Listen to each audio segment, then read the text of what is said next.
If you think turn-based combat is a relic of the past, 2026 is here to prove you wrong. We are seeing a massive evolution in strategy, from tactical Viking sagas to high-octane car combat.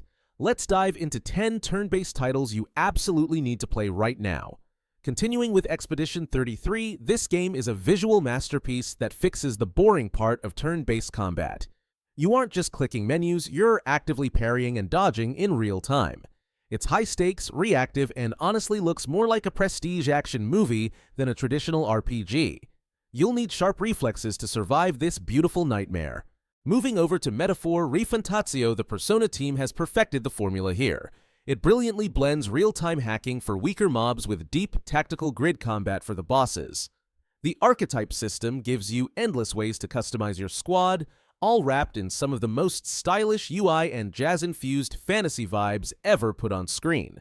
Next up with Civilization VII, the king of one more turn has returned with a massive facelift. Combat is now centered around powerful commanders who lead your armies, removing the clutter of moving 50 individual units. It's faster, smarter, and forces you to think about terrain and supply lines more than ever before. History is officially back. Shifting gears to Menace, imagine the brutal difficulty of XCOM mixed with a gritty sci-fi war drama. You're managing a strike force where every bullet counts and every injury is permanent. It's dark, stressful, and incredibly rewarding when a plan finally comes together. If you like your strategy games with a side of impending doom, this is it. Staying in space with Mechanicus II, we finally get to play as both the tech-worshipping humans and the ancient Necrons. Each side plays by entirely different rules, making the tactical layers feel fresh. The sound design alone, filled with gothic organ music and mechanical screeches, makes every tactical decision feel like a massive, universe-altering event.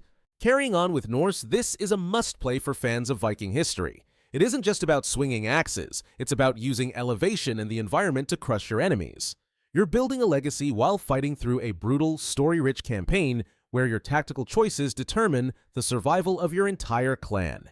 It's gritty, grounded, and deeply atmospheric. Diving deeper with Citizen Sleeper 2, this is turn-based survival at its finest. You're a runaway robot trying to keep a crew together on the edge of the galaxy.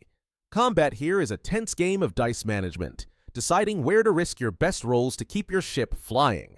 It's an emotional, high-stakes gamble in every single turn. Looking at the 100 line, things get weird in the best way possible. You have 100 days to defend a school using a student army with bizarre powers. It's a frantic mix of life sim and tactical defense. Every turn feels like a puzzle where one wrong move means the end of your school days. Literally.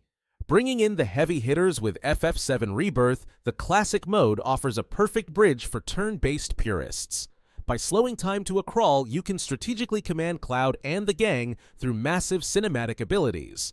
It's the perfect way to experience a modern masterpiece while keeping that nostalgic, tactical feel of the original PlayStation era. Finally, rounding out with Aether Iron, we have turn-based car combat. Set in a diesel-punk 1930s, you're maneuvering armored vehicles on a grid, calculating ramming speeds and firing arcs. It's like a tactical board game but with flamethrowers and grease. It's a totally unique spin on the genre that you won't be able to put down. Whether you're into Viking sagas or sci-fi dice rolls, the turn-based genre has never been more alive. Which of these are you adding to your library first? Let me know in the comments.